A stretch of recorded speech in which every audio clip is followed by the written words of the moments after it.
Hi, everybody, and welcome to Trojan Talk. I'm Jay Turner with Barron County head football coach Jackson Arnett. We welcome you to our 8th week of the high school football season. And 2 weeks ago, the Trojans took on the number 3 team in the state in Class 4A. The Taylor County Cardinals were defeated by a score of 43-15. Last week, the Trojans were off for fall break, and this week we take on a new team on the schedule, the Clinton County Bulldogs. And, Coach, it was good to get a week off, kind of recharge our batteries a little bit as we head toward the final 3 games of the season.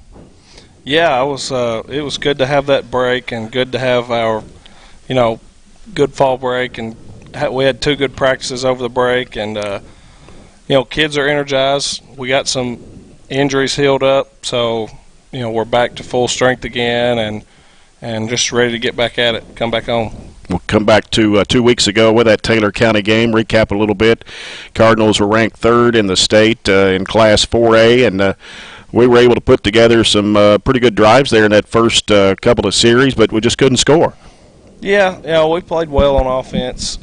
We actually had our highest total offense output of the year. So, a lot of that came from 2 big plays, but still, it's a good defense. I coached with Coach Payne, their defense coordinator, while I was at Corbin, so we kind of knew what each other was going to do, and it was fun getting to go against him and have a little chess match. But they're pretty good. They're very good team, real big and real physical, very fast on both sides of the ball. Thought we had good play out of our receivers. We got to run the ball a little better, but they're tough to run against. And Zach, I thought, played well. Of course, Gavin Withrow was very sick, and he had a big game. Defense didn't play bad either. We just got to tackle a little better. But I was pleased with the effort. We gave effort. We didn't quit. So, it's a good team we played. And the score, honestly, we go in down, a score at half or 2 scores or whatever. 2 scores, yeah. We were close, and they scored right before halftime. So, with a minute to go, it was 14-7. Right. So, you look back, did a lot of things well, a lot of things we could have done better. And, you pretty much held them scoreless the first half till they scored that touchdown about 30 seconds left in the quarter. They went up 7-0, but, our defense did a pretty good job holding them for the most part in that game. Yeah, we did all right. We, like I said, they're pretty fast. They're a senior or a veteran, more veteran team, so, we knew we were going to get that coming in. They're pretty savvy, so.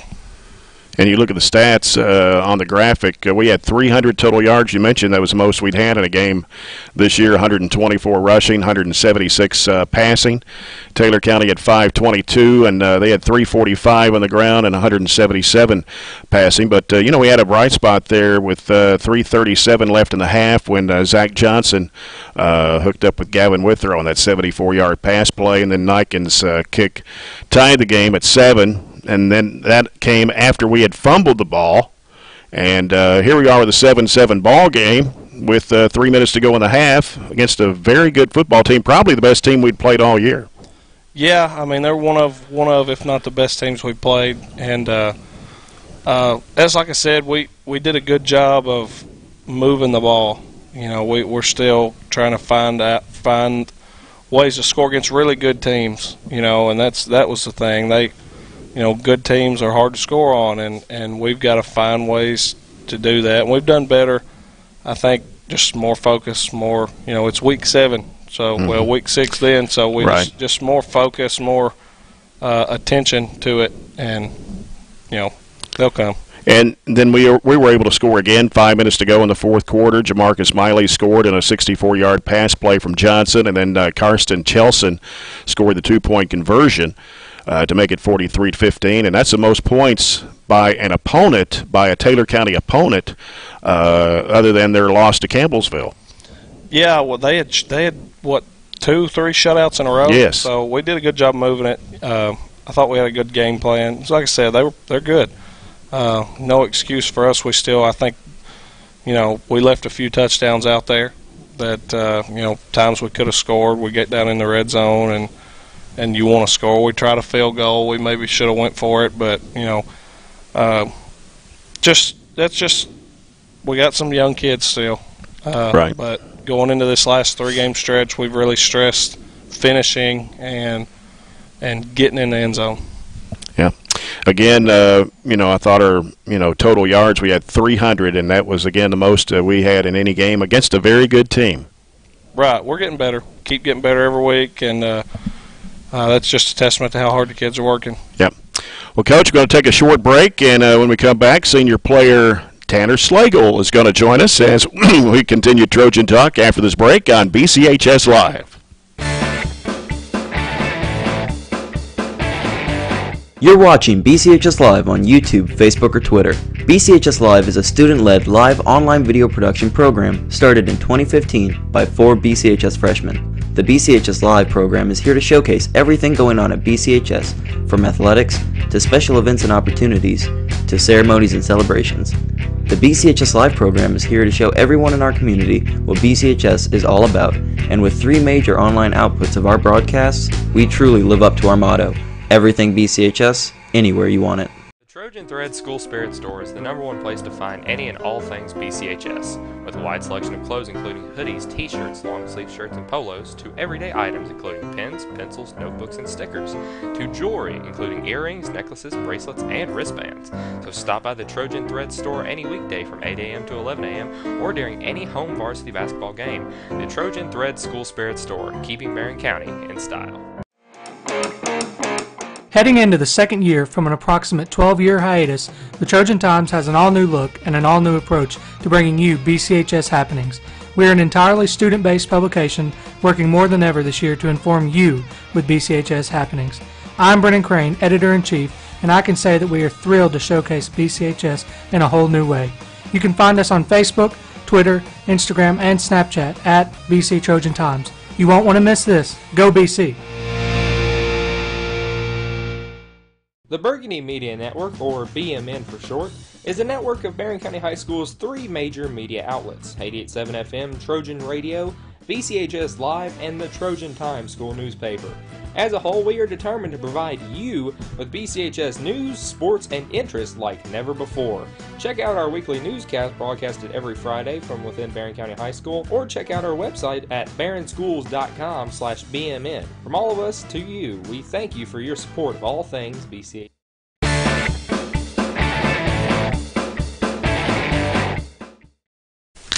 Back on Trojan Talk, and join us now is senior football player Tanner Slagle. And Tanner, welcome to Trojan Talk. Thanks for having Appreciate you having us, or being on the air with us tonight. Tanner's a 3-year starter for the Trojans, but has been on the varsity since his freshman year. Played in all 11 games his sophomore year, and all 11 games last season. And he's played mainly on defense and special teams. Currently 3rd in the number of tackles this season. And Tanner, what do you like best about playing on defense? I just love that I can make tackles and make plays. Are you comfortable playing the positions you have? Exactly what position, as far as what the people that are watching tell them exactly what positions you play? Well, I play DB and running back, and I'm a shorter guy, and I play DB. And I'm not really worried about the bigger guys because I can always keep up with them and just jump with them. Yeah. You played under 2 head coaches during high school. What's it been like playing for Coach Arnett these past 2 seasons? He has made it really enjoyable for football here again. I just can't explain enough how good he's done. Of course, last year we didn't have any home games, and this year we have 7 home games with that new stadium and here in the new field. What's it been like? What's it been like to be able to play your senior year in front of the home fans? Oh, it's tremendous. Words cannot explain how this is. It's just beautiful. Not too many high school football players can say that they play on turf, but what's it been like playing on artificial turf? Did it take some adjustment for you? Yeah, it did at first, but after you learn just how to practice on it and play on it, it's pretty easy. I've watched you play the past 4 years with broadcasting the games on the radio, and how do you think you've improved as a player over the past 3 years? I think leadership. I've learned more leadership more than anything, and just how to bond with my teammates. What's been a memorable moment for you as an individual so far during your high school career? Probably scoring my first touchdown against Greenwood. We were off last week because of fall break, and it'll be 2 weeks tomorrow since we've played a game. How's practice gone this week? Great. I think we've had the best practice we've had all year this week. What gets you fired up for a game? just going out there and be able to hit somebody. Do you focus on anything before you go out to the field, or maybe something after school to kind of get psyched up, get ready for the game? I kind of like to go in my locker and just have a clear thought and just sit there. We only got 3 games left on the schedule, no playoff game this year, of course. What's it going to take for us to win these final 3 games? We've got Clinton County tomorrow night. We've got Grayson County here for your final game, your senior season, and then we go on the road to Edmonson County. What's it going to take for us to win these final 3? Honestly, I think it's just basics, making tackles, catching balls, and holding on to the football, and I think we can win all 3. I think we got a good shot. Good luck to you tomorrow night against Clinton County. All right. Coach Arnett and I will discuss the Bulldogs when we return with more Trojan Talk here on BCHS Live.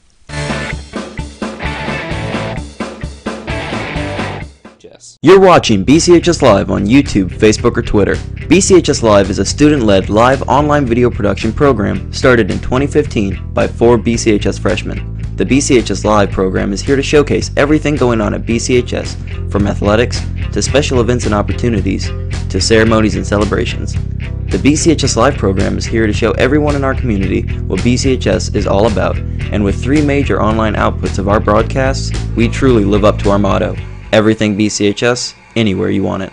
The Burgundy Media Network, or BMN for short, is a network of Barron County High School's 3 major media outlets: 88.7 FM, Trojan Radio, BCHS Live, and the Trojan Times school newspaper. As a whole, we are determined to provide you with BCHS news, sports, and interest like never before. Check out our weekly newscast broadcasted every Friday from within Barron County High School, or check out our website at barronschools.com/BMN. From all of us to you, we thank you for your support of all things BCHS. The Trojan Thread School Spirit Store is the #1 place to find any and all things BCHS, with a wide selection of clothes including hoodies, t-shirts, long-sleeve shirts, and polos, to everyday items including pens, pencils, notebooks, and stickers, to jewelry including earrings, necklaces, bracelets, and wristbands. So stop by the Trojan Thread Store any weekday from 8 a.m. to 11 a.m. or during any home varsity basketball game. The Trojan Thread School Spirit Store, keeping Barron County in style. Heading into the second year from an approximate 12-year hiatus, the Trojan Times has an all-new look and an all-new approach to bringing you BCHS happenings. We are an entirely student-based publication working more than ever this year to inform you with BCHS happenings. I'm Brennan Crane, Editor-in-Chief, and I can say that we are thrilled to showcase BCHS in a whole new way. You can find us on Facebook, Twitter, Instagram, and Snapchat at BC Trojan Times. You won't want to miss this. Go BC!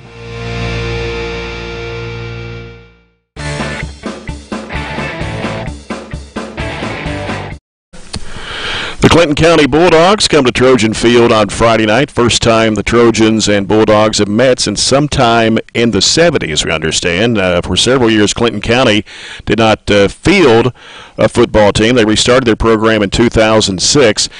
Clinton County currently is 6-1 on the season this year. They average 42 points a game and give up 9.5. They beat Berea last week 38-0, and that's a team that's lost 41 straight. They have a 23-player roster with 8 seniors, and they have a pretty good quarterback in Noah Pruitt, 4-year starter, who's also their leading rusher. Coach, I'm sure you've seen him on film, and what do they like to run? They give it to Pruitt a lot.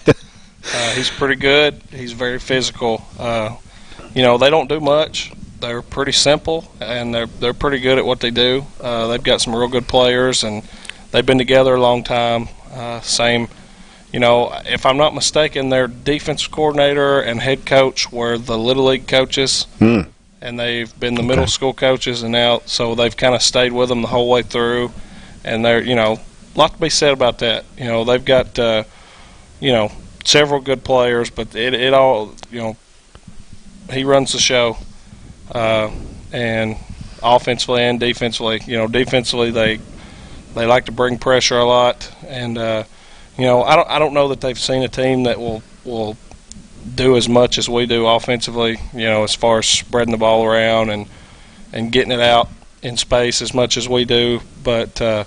They'll be tough sledding inside. We'll have to figure something out there and try to keep them on their heels a little bit and keep them guessing. And so it'll be a good test for us. It's a good team coming. Good chance for us to get a good win. I know. I was looking at some of Pruitt's stats. Of course, he's a leading rusher too.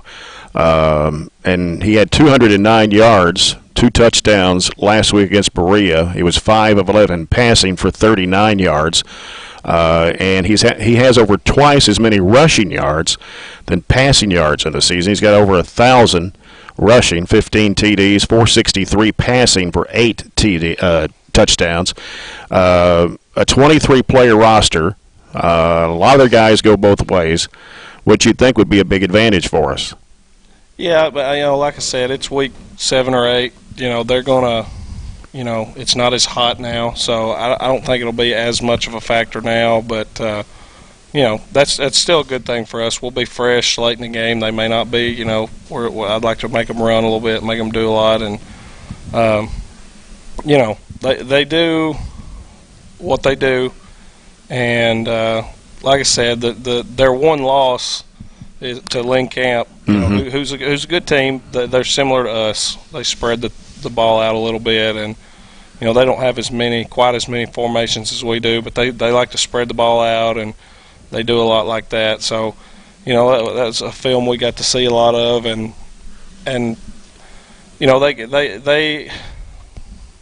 they've got good players. I mean, they've just got some really good players, and they're all familiar with each other, and it's just going to be a really good test. We're going to have to be very physical. I like to think that we have the advantage speed-wise. I've had a chance to watch them play in person. They played on a Thursday night, I believe, and we went and watched them play, or maybe it was our bye week. I can't remember when it was, but I got a chance to go watch them play. When we played on Saturday, the night before the Ballard game, we went. Me and a couple coaches went and watched them. So we got a sense of what they do and how they do it and what they like to do. They were at home, so they were comfortable. So we've seen them in that environment. I don't know that they've played in an environment like they'll play in tomorrow. Right. But I'd say that they're a lot of seniors. They'll be prepared and they'll be all right. No, they got 8 seniors on their roster, and of course, about every one of them, I guess, majority of them play both ways. But their schedule doesn't seem like it's been as strong as what ours has been. Well, you're not going to find a lot of schedules as tough as ours. I mean, to be honest, we play a lot of good teams, and so, but yeah, I mean.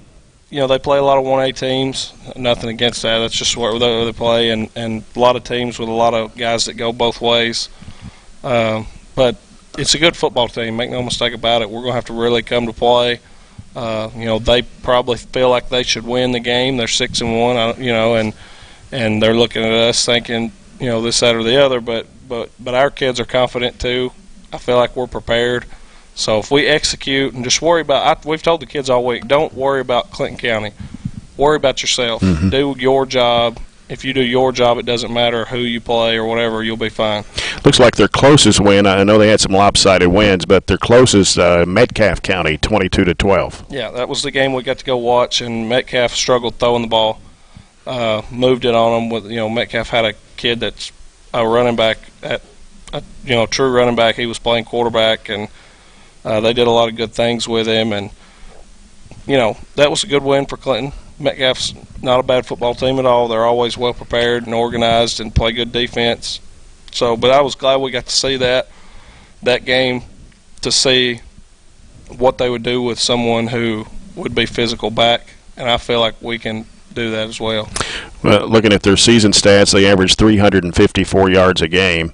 272 on the ground, 82 passing, and again, Pruitt leads in both categories there. And he scored 15, as we said, on the ground, and 8 passing through the air. So he's actually their main cog, I guess, so to speak. Yeah, we're gonna have to stop him if we want to win. He's gonna get the ball the majority of the time, as he should, and it's just a deal where we got to tackle. It's another thing we got to tackle. We feel good about what we can do on offense, and I think we'll be all right. As long as we execute, I feel confident that we'll be fine. And speaking of tackles, of course, Tanner's third in tackling on the team, but Easton Frazier, notice he has 64 solo tackles and leads the state in Class 5A in solo tackles. I did not realize that. Yeah, it's on there. It's on there. I looked that up today. Is this a 2-game series with Clinton County? No, 1 game. Just a 1-game series, so we won't have to go to Clinton next year. Right. All right. What's the latest on our injury report? we've got a lot of guys back. We got I don't want to leave anybody off, but we got Ryan Shirley's back. He's our long snapper, running back. We got Joe Bradshaw back. Carmelo's back. Eric McCarty, sophomore, he had a concussion in the JV game, so he won't be available. Other than that, just some nicks. You know, we got a lot back. Got a lot of guys back. Heard from Jericho today. He's not torn, just a sprain. Well, I don't know if he'll be able to play or not, but he, you know, is not going to have surgery, so that's good. I don't want to leave anybody out, but well, you've had a lot of several banged up. Other than that, everything's still. Other than the guys who are out for the year, most everybody's back. You know, ready to go. That's good. We got 3 games left, of course. Clinton tomorrow. We got Grayson here next Friday night, which we'll talk about next week, and then we'll close out at Edmonson County. Very good chance of going 5-5. Yeah, if we execute it, we got a chance. Well, we just got to get this one first. Mm-hmm. That's what I told them. You know, we got to win the next one. The next one's the most important one. Right. Little League night tomorrow night. Yes, and pink out. And pink out. And the weather should be there'll be the kind of football weather I like tomorrow night. Me too. Yeah. Me too. Looking forward to that. Coach, anything else you want to add? Come support us, wear pink, and bring your youth football players. All right, looking forward to it. Game time, 7 o'clock tomorrow night, and you can hear the broadcast of the game on Nash Icon 103.7. We're going to have the pink golf cart out tomorrow night, too. The pink golf cart? Oh, yeah. We have a pink Is that golf something cart. special that we have, or we just decorated pink? We have a pink golf cart and a white golf cart. Okay. All right, can't wait to see that. And also, we're online tomorrow night as well. If you can't pick us up on radio, espnky.com if you're out of the area. So you can join me along with John Butler, Robert Bauer, sideline reporter Chad Withrow. You can watch the game and listen to our broadcast on BCHS Live. Also on EPB Channel 19, SCRTC Channel 97. That's Trojan Talk for this week. Thanks to Tanner Slagle for being with us on the program tonight. And now for Coach Jackson Arnett and the entire BCHS Live video team, I'm Jay Turner. Thanks for watching.